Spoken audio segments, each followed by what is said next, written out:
thank you guys for joining the Activist Summit. Tessa, Leo, hope I apologize if I mispronounced that, and Ashley. Thank you for joining me, guys. Welcome to our Activist Summit. Thanks for having us. And I'm gonna start with Tessa, just because I saw she popped in first. No, don't start with me. Start with Ashley or who. Let's start with Ashley then. Let's start with Ashley because I gave a quick intro. I covered the issue of Israeli apartheid on the channel all the time because once again I see the parallels in the struggles. And the United States support Israeli apartheid. We send them a ton of weapons. We get them an insane amount of political cover. For example, we gave them political cover for killing Shireen Abdul Akleh. And now you have people call Rashida Tlaib, I have plenty of disagreements with her, but she calls Israel an apartheid state, and she is smeared relentlessly as an anti-Semite, even by Democrats, for stating a fact. So I'm gonna ask you guys a very vague. We can go around the panel. Why would you guys say in Israel's an apartheid state? So someone just now, for the first time, hearing about the struggle between Israel and Palestine, how will you describe why is Israel an apartheid state? We can start with Ashley, and we can go around, and we can kind of keep it like an open conversation if you guys want to do that. But go ahead, Ashley. Yeah, so I just want to be clear too. So I am part of the U.S. Palestinian Community Network, and I'm also a co-founder of Madison for Palestine. So I'll try to differentiate if I feel like I'm speaking for one group or the other here. Yeah, thank you for clearing that up. Thank you. Sure, and then the others can, clarify some things too. So, in my opinion, there are several even like Palestinian groups who don't necessarily, in my opinion, and call it what it is, right? And there's I think there's various reasons for that. At least within Madison Palestine, I think, USPCN, I don't want to speak for them in that fully in that regard, but I think, they probably believe this too, right? But it's more than apartheid, right? Like I feel like while apartheid is accurate, that's to me that's like the least bad of the things that is happening, right? And in a sense, I don't want to use the word whitewashing because it's not quite what it is, but kind of, right? Because it's kind of like the least bad thing that is happening, in my opinion, there. Because what's really happening, it's an incremental genocide, right? And it's ethnic cleansing, it's violent displacement, it's settler colonialism, right? It's a lot of things. It's not just apartheid. And I like to call it what it is. Because well said. And so, and to be clear too, as far as like a lot of people want to call it genocide because there are like various legal definitions for it and whatnot, but I believe it's I think it's Center for Constitutional Rights. Leila, you can correct me if I'm wrong, but I think that is the group. There's a really good piece that was written about explains why it's genocide, right? Why it's actually genocide. I call it genocide all the time on this show. I think you want yeah. right. Yeah, and I try to use the most, to be honest, I don't know, I want to say the word extreme language, but kind of like I want people to understand what's going on. It's not just apartheid, and even I believe some of the Mandela family has actually said at some point. I think there was a headline a couple of years ago that they've actually called the what's happening in Palestine worse than actually what happened in South Africa. And I'm not trying to play like back and forth here, like what's worse than the other, but I think it's really important that we understand at least the juxtaposition, right? Because you mentioned South Africa, and I feel like I'm going to talk for a long time, so I could keep going. So feel free. This is your spotlight, so feel free. You guys can keep it open too if you want. I'm very interested in hearing you guys' perspective. So go ahead, Ashley. Sure. Yeah. So, but like as far as South Africa is concerned, right? So it's really cool. So just to give you an example, here in Madison, and I feel like I was going to talk about this a little later. Specifically, our city has this history of actually a really significant history of being a leader in the country in the anti-apartheid movement, for South Africa. It was carried out by honestly both non-violent and violent means. Some people From what I understand, when I've read, some people think that the violent things that happened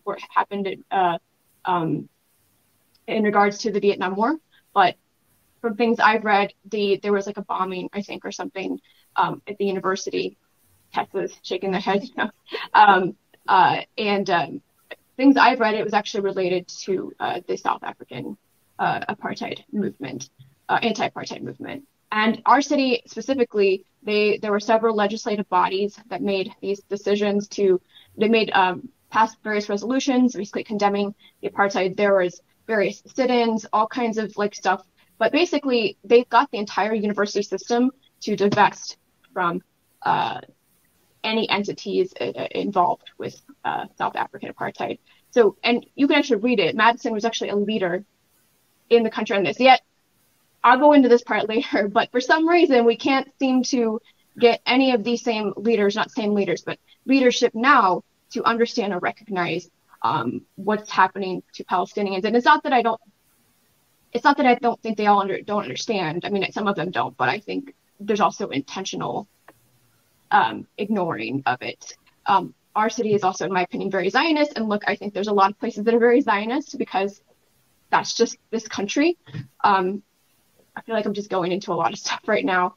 But there's also a lot of Zionist history too, right? Like there is, I'm looking here. There was this journal article written back in the 2000s, earlier 2000s. And it was, let's see. Okay, it was called A Case Study in Madison, Wisconsin, a battleground for Israel's legitimacy. Okay, and then there was this whole. I feel like I'm giving a lot of information here, but basically, our city has this weird history of being very anti-Zionist and very anti-South African apartheid. So I can talk later, and Lael and Tessa can talk later about kind of things that we're doing here as far as that goes. And I think I went way beyond your question. So I'm going to... The reason why I asked the question the way I did, because I wanted to elicit that kind of response. So yeah. I'm glad that you brought a lot of information, and we definitely get back to you, Ashley. And I really hope I'm not saying your name. Is it Lael? Am I saying that correctly? Yes. All right, I want to pass it to you next if you want to chime in based on what anything Ashley said, if you want to take that on. Sure. I mean, I have to agree. It definitely is genocide. And I think even at some points using the word apartheid could be dangerous in a way, just because that's interesting. Yeah. I mean, the use of the word, I feel there's a new, kind of relatively new media outlet, just a collective that kind of says it. So what you guys are saying, because, and this is very interesting to me, because if you was to say that Israel is an apartheid state in this country, people would be like, oh my God, you said what? But it seems like you guys are saying that's like whitewashing it, which is very interesting to me. And I definitely got to consider that moving forward. But go ahead and finish your thought. Right.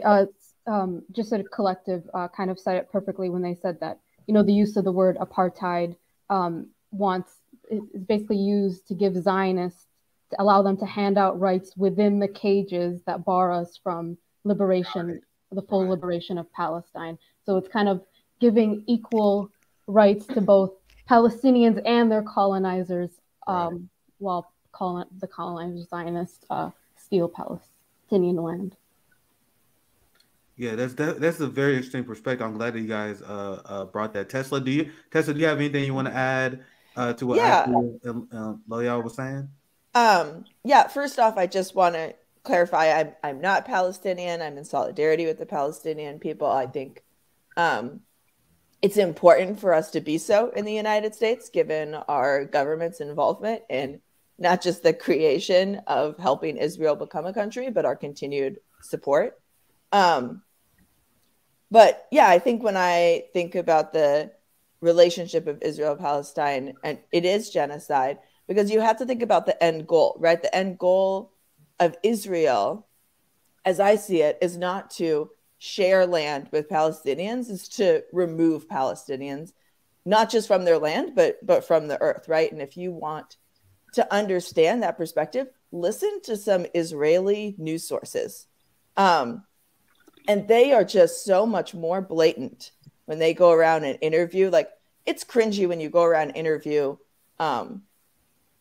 Trump supporters in the United States, and you go, oh my gosh, I can't believe people are saying that on national television. Listen to Israeli national television, state sanctioned, just completely okay with genocide. They'll say it. They'll say straight up, like, we're okay with genocide of Palestinians. I know it may not be fair, but I've seen and I know it may not be fair in some cases, but I've seen videos of people interviewing Israeli citizens and their thoughts on the occupation of Palestine. They just straight up say, "Why don't we just carpet bomb them?" Like, and that's crazy as anything. Like, if you go to the Trump rally, that is crazy as anything you would hear there, and that is common sentiment in Israel. So, great point, Tess. I'll pass it back to you. Yeah, so I just wanted to highlight that while it may seem extreme in the United States for us to say genocide, because of how politically taboo being pro-Palestine has become in this country, or has always been in this country, if you look at other parts of the world or listen to what Israel government puts out itself, you'd understand that it's not it's a very accurate description of what's happening over there, unfortunately. I want to get Ashley back in here because I think if I remember right, and while I'm doing my prep, you from Madison, DSA, correct? I'm from Madison. Oh, so okay. Sorry, I got it mistaken. So I want to get to this. Okay. We have a lot of criticisms of DSA, and whenever I criticize DSA, I always tell you guys it's based on the local chapter. Now, what Madison DSA has done, you guys voted to kick out Jamal Bowman because of his stance on BDS. So yes. do you want to explain how that happened and the kind of pushback that you guys got, Tessa? Sure. Yes. Yeah. So yeah, I'm actually the co-chair of the Madison DSA chapter, and trust me, I have a lot of issues with DSA's stances on things. Obviously, So I've done Palestinian solidarity work for 10 plus years. And one of the reasons I was willing to join DSA was that at the 2019 convention, we voted to support, or they voted, I wasn't yet in the organization, to support boycott, divest, and sanctions and make it part of our political platform, which we ask all of our candidates that we endorse to sign on to.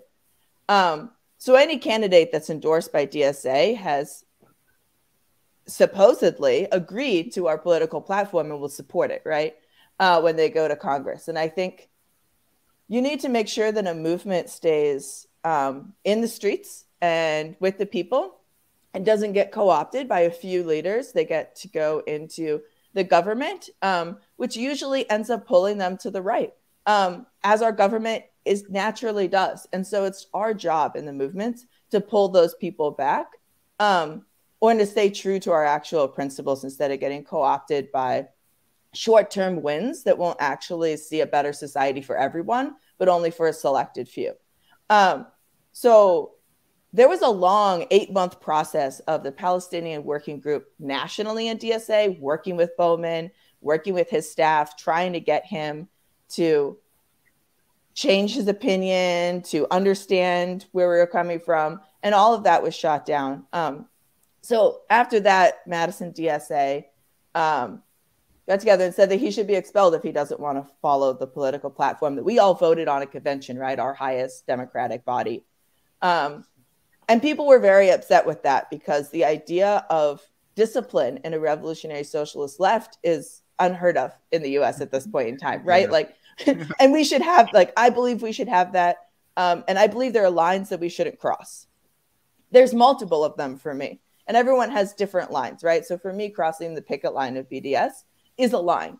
Yes.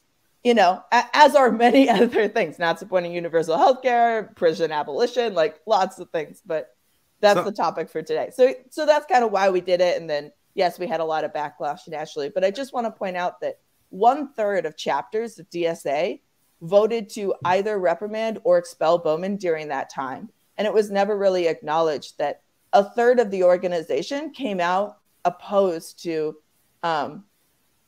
or came out in support of BDS. And we haven't had a national convention since that time. So we'll see how it plays out. Yeah. When that happens. Yeah, we have criticized DSA a lot. We have a lot of criticism of DSA. Please do. I have often said that organizations like DSA and many of the organizations, a lot of the work they do is based on the local level. A lot of the local DSA organizations are not good. But from what I've seen, Madison And that's why we had Tess on the show. You guys calling out Jamal Bowman and trying to get him expelled. That's a positive. And the fact that we don't see more of that from DSA is why I don't think they are an effective organization. So I'm glad that Madison DSA, like that local DSA chapter, is doing the right thing and standing in solidarity with Palestinian people. Because I always see there are a lot of DSA organizations. They are bootlicking John Fetterman, who's a staunch ally of Israel. Now that's something I would strongly criticize. I would strongly criticize anyone of doing that. So I'm glad that at least your local DSA chapter is standing in solidarity with Palestinians. So I want to pass it back to Ashley. Once again, I'm framing this conversation in a way where people who are not familiar with this topic can pick up. So I'm glad that you asked this question, and I'm gonna pose it very vaguely to Ashley and Loyal. What is BDS? Why is it so important for people to support BDS? Very broad question. If you want to take it, Ashley, and then you can go next, Loyal, if you want. Yeah. So it refers to boycott, divestment, and sanctions movement, which, by the way, was employed in South Africa. It was very successful in essentially, I don't say, ending the apartheid there, because there's still a lot of inequality there, but it was very successful within, I guess, minimizing that situation, right, for South Africans. And, you know, the pro-Palestine, the Palestinian movement here sort of adopted it because of its success in South Africa. And the idea behind it is basically sort of financially, economically, system-wide crippling an entity that's responsible for oppression and, you know, the violent displacement, you know, whatever that entity is doing, right? Like, you know, apartheid in South Africa, right? So, like, if I'm not, like, for instance, like, if Nick, if you have a business and your business directly supports the or even indirectly directly supports the murder and violent displacement of Palestinians, right? Either because you are either a weapons manufacturer, and that's pretty direct, right? But not even like that much. Like, you know, there's also things like, you know, even honestly just anything in Israel, right? Boycotting that, right? Removing the financial incentive, like, so make it hard for them to exist. You're not going to be able to exist if people stop supporting you, if people stop buying your products, if people, you know, and that also goes for just, you know, things like food, right? Like, there's a lot of like boycotts. So people will boycott like food, like sabra, you know, which is hummus, and like it's people that a lot of people don't know it's Israeli. And by the way, I keep using quotes for Israeli because I think that it's important to not legitimize the entity, right? When I personally write about it, I always put in quotes. Not everyone does that, but I do, because I'm trying to delegitimize it. Israel isn't real. Israel is not real. Go ahead, Ashley. Yeah, sorry, off on a tangent there, but and then and then sanctions, which I think speak for themselves, right? More of on a legislative, but like things like boycotting and divesting are things that we can all do here, right? We can do anywhere, like in the world, you know, because there are, you know, it's not just businesses and entities within Palestine, occupied Palestine. It's, I mean, like, look at the UK, look at Palestine Action, right? I don't know if you know who they are, but they're a group in the UK, and they've literally been physically, they're called the Elbit 8 now. They've been physically putting their bodies in the way between like the authorities and these weapons manufacturers. They've basically been destroying weapons manufacturing. Yeah, weapons manufacturing, and like right now there's like trials and stuff going on for them, but you know, stuff like that, right? So like you like anywhere, right? Anywhere in the world that supports this entity, you can do something to boycott, to divest, or whatever. And you know, there are various versions of that, right? Like the Elbit 8, I have mad respect for them because they're physically getting in the fight, right? Like physically. But you don't even have to do that. You can just like I said, you can run BDS campaigns, get people around you to stop buying certain things, stop supporting certain things. And I feel like I'm going on and on about this. So I will pause and let Lael or Tessa jump in as well. I mean, Ashley did a great job of summarizing the BDS movement, but I think as a university student, this is kind of the basic foundational level of how you can support Palestine is through supporting the BDS movement. So you have a lot of universities passing BDS resolutions calling on the university to stop selling, as Ashley mentioned, Sabra hummus products in cafeterias, or stop bringing in weapons manufacturers that are for job fairs that are, you know, essentially killing not just Palestinians, but people in Yemen, people in Kashmir. So Ashley did a great job of summarizing it. It's basically the most basic thing you can do to support Palestine in the U.S. Yeah, it's about being about what we stand for politically. Like I can't, like that's the core. Like instead of relying on politicians, because all our politicians are sold out on Israel Palestine, we gotta enact a change that we want to see. And in a way, it's another form of direct action that we advocate for on the channel all the time. Tessa, do you want to take on the issue of BDS and trying to define it the best you can, and why you think it's so important for people to support? Yes, yeah, definitely. So BDS, or boycott, divest, and sanctions. We just say BDS because it takes a lot to say boycott, divest, and sanctions over and over again. Yeah. But I mean, I think sometimes people get confused because it is a tool that's used by U.S. imperialism too, right? Towards like Cuba, for example. If you want an example of a very successful boycott, divest, and sanction campaign, it was the U.S. government against Cuba. Exactly. But it can also be used by us, right? And why I'm so supportive of it is not only does it directly economically impact Israel, but it's also a great way to start to have the conversation about what's your responsibility and what can you do, instead of off-putting it to some elected official that you write a letter to and that's it, right? So how do you start taking responsibility and building that power and having that conversation? So you can start to normalize the conversation of like, what is the Palestinian cause and like, why should we care about it in the US? SodaStream is where I end up having a lot of these conversations. SodaStream is a thing that fuzzes water for you at home, and it's made in Israel, and they have this whole little spiel on the back that's like, we make this in peace with Palestinians. It's like a whole marketing scheme for them, right? And so getting to talk to people about that and explain why supporting it, and then I get to have the conversation of why Israel, I'll steal from Ashley. I'll do this now too. I think it's great. Is the way it is, and why it's not a complex, hard situation to understand, but it's just straight up genocide and apartheid.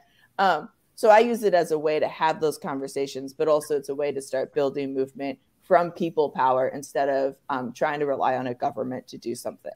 I think the messaging that you guys have is so on point, because in advocating for the Palestinians and studying how the West uses propaganda to support Israel, one thing that they do, they pretend that the Israel-Palestinian conflict is super complicated. And everyone who's American who first gets into foreign policy, you hear about the Israel-Palestine conflict, and it seems like a daunting task to understand. I still remember when I didn't understand it, where people was like, oh, well, Israel-Palestine is a complicated matter of history. It's all these things in dispute. Palestinians say one thing, Israel says another thing. Who knows what's really? That is the impression that we get. And I love how you guys are like straight right down to no. This is a genocidal state. This is what it is, and you guys don't miss words. And I think that's a very effective tactic, because they purposely try to muddy the waters into thinking that this is some sort of complex thing, just like BDS. Like you have quote unquote progressive politicians who pretend that boycotting and a genocidal, I'm gonna add that part to it, genocidal apartheid state is somehow, oh well, that's complicated, we can't do that. I don't know if you guys seen this video. We had I think they did housing displacement. Damn, I don't want to mispronounce this group, because they were just on our activism summit, and they called out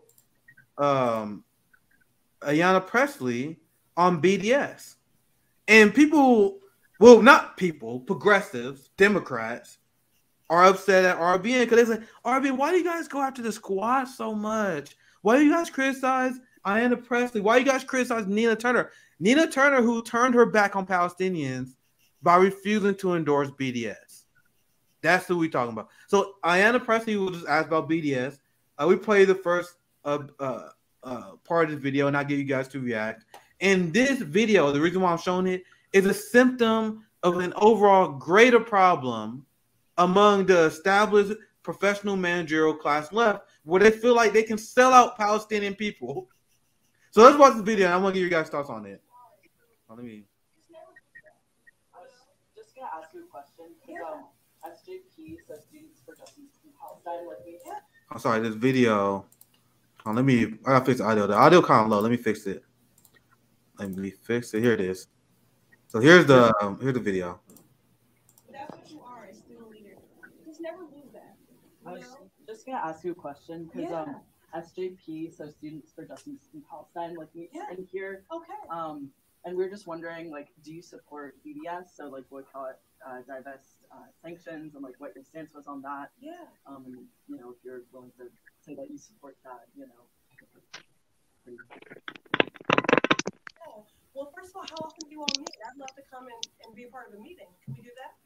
Yeah, well, so we meet Mondays here at 7:30. So I'm usually in Washington Monday through Friday, but when we are in legislative recess, I'm here, which is why I'm here this week. And can I participate in a meeting, like via Zoom or something? I would love to do that. Okay, so let me tell you this. As an African American, many of the progress that my people have realized would not have been made possible without boycott. Okay, so I would not be here and have the freedoms that I have were it not. Yes or no, motherfucker. Yes or no. So she deflects to being black, does not answer the question, and I cut it off here because I wish they would have put their foot on the gas, because she, throughout the rest of this video, don't even replay it all, and this is like an 8-minute video overall, she never answers the question on whether she straight out support BDS or not. She deflects, and then she's trying to distract them by saying, "Hey, can I join your meeting?" I want you guys to understand when she does that, can I join your meeting? Hey, what part of organization are you on? Where you at? That's stalling, because she's stalling to figure out how she's gonna get out of this. Then she bring up the fact that she's black, and I'm telling you, that shit's infuriating. Do not use our identity to shield a genocidal apartheid state. So I'll start with Ashley again, and we go Lowell. Do you guys have any initial reactions to that? And you also can respond to the weakness among the progressive movement on Israel-Palestine, and your thoughts on that, Ashley, if you want to take that on. Well, I don't have any respect or love basically for any elected official at this point anymore. I say this coming from you. I once upon a time was a big champion of Bernie Sanders, and I did all kinds of electoral stuff. I want to clarify that I come from doing lots of electoral work. I was a campaign manager a few times, and I left that all behind me because I don't believe in that system anymore, because I don't believe in the people in it anymore, because every single one of them, as you said, is a sellout. And they use platitudes, and frankly, they exploit Palestinian suffering. Not in this case Pressley, because Pressley wouldn't even address it, but people like AOC. And frankly, in my opinion, this is my opinion to be clear, I think even Tlaib as a Palestinian, that I don't frankly personally have a lot of trust for her either. But I just want to, there are a lot of politicians that do this, including some local ones, which I could talk about later if it comes up. But yeah, this situation, it's first of all, I'm not sure how her being black means being against BDS. Again, South Africa, but how dare she? In fact, the fact that she would even use that, the fact that she would even use that is actually disgusting to me. Just let you guys know, that is unbelievable. But go ahead, Ashley. That's so disgusting that she did that, because we should be staying in solid. Don't use the fact that you're black to deflect. Anyway, sorry, Ashley, I don't want to cut you off. It's so crazy that she did that. But go ahead. Feel free to rant. I will probably agree with all of it. Like I said, I don't have any love, really, or respect for, honestly, really anyone in power anymore. Because, yeah, like I said, they all essentially sell out. I mean, most of them vote to send the billions of dollars to quote Israel. You know, and even the ones that don't, you know, they don't actually do anything material to help us. They could use their platform to speak out for us, and they really don't, not in any meaningful way, in my opinion. Like locally, for instance, Mark Pocan, our congressman, he, for some reason, gets all this credit for being this amazing progressive, which, anyway, it's terrible. He's horrible. He actually, quick side note, he actually told a group of healthcare activists, which I was involved in at the time, that he would not bring Medicare for all to the floor during force the vote. He told us directly. That's a side note. Okay. Just to give you some context here. He also voted to send the billions of dollars to quote Israel, and somehow people think that he's this like pro-Palestine champion, which not at all. Like, and none of them are. Now I'm off on like this tangent or something. I'm sorry.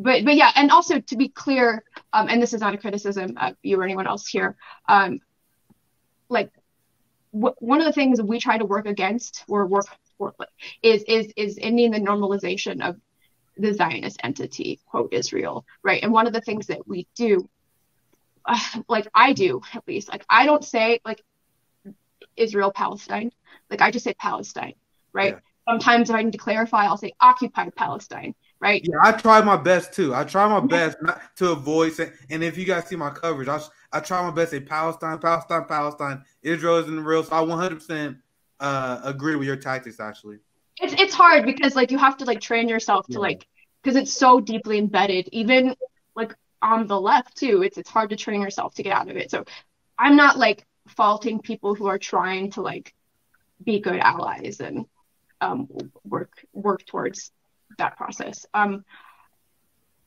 Yeah, I feel like I lost my train of thought here a little bit. I'm sorry. So if anyone else wants to jump in, feel free. We're pretty much reacting to the weakness that a lot of the progressives have on BDS, but we can go Loyal and we go back to you, Ashley. We still got quite some time here. So Loyal, you want to add your response to the word salad that came from Ayanna Pressley and your general reaction on the weakness on the left, because based on what you said, Ashley, I'm very interested in hearing your opinion on the two-state solution, and that is still something that progressives like Bernie and the squad publicly champion. We get to that next, but I want to ask your reaction to that video, Leah. I mean, I love those kinds of videos where people go up, confront these politicians. That's just my relaxing kind of videos. I watch that for some courage. I love it too. Yeah, but I mean, it's not surprising at all. It's surprising that she responded the way that she did, but not that she's not in support of BDS. But I think that's the kind of stuff we need more of. I think it said in it, Students for Justice in Palestine was confronting her, which is a student group. We need more of those types of people to confront politicians, not to change their minds. I don't think we can do that at this point, but just to expose their hypocrisy, especially on the issue of Palestine, and to kind of just publicly humiliate them in the hopes that maybe they will do something in regards to Palestine. Yeah, that's the best we can do. And you can, every time you see these videos of them being called out on BDS, you can see that they're flustered. Like, oh no, not this issue that I know I'm weak on. That's why you see her try to do her best to deflect. And the one thing it's not criticism because bless their heart for doing this. I really would. They kind of got themselves. They kind of got sidetracked. They allowed Ayanna Pressley to deflect. They should have like, no, yes or no, why? And they kind of didn't do that, which is not a criticism because I'm glad they did that. But the politicians, they're going to do whatever it takes for them to not directly answer that question. And that's why I cut the video off at that point because there's no need to watch the rest. You would just see her deflecting. But Tessa, do you want to take that on your reaction to Pressley and the resistance of elected progressives on supporting BDS? Yeah, definitely. So one thing I think is a fact that most people don't know is that most states have made it illegal to boycott, divest, or sanctions from Israel, right? So in Wisconsin, it's illegal. Free speech violation. That's a free speech violation, by the way, guys. So like at the University of Wisconsin, right, our big top 10 university, if you work there, you have to make sure that any company that you're bringing on as a contractor does not participate in boycott, divest, or sanction of Israel, right? So it's so ingrained. It's not just the politicians, right? Like they've passed laws in the U.S. That's how extreme they are at protecting Israel's image in the U.S., right? Because if they didn't protect it constantly, people would understand how messed up it is, right? How they are committing genocide. So they have to constantly put the fear in people to not do it or they'll lose their job, right? And so you see politician after politician not stand up for it because they're going to pick their career over this issue, right? And so that's crossing the BDS picket line for me. And just on that note of, you know, using identity in these situations, I think representation is so very important, but I also care more about the policies that you're actually enacting on people and making sure that movements are so easily co-opted by a leadership that moves right. And it's our job to make sure that that doesn't happen to our movement. So Israel, for example, is super open for gay rights, right? And as a queer person, pink washing gets thrown out there all the time. Like, oh, but Israel is okay with gay people, therefore they're a good country, right?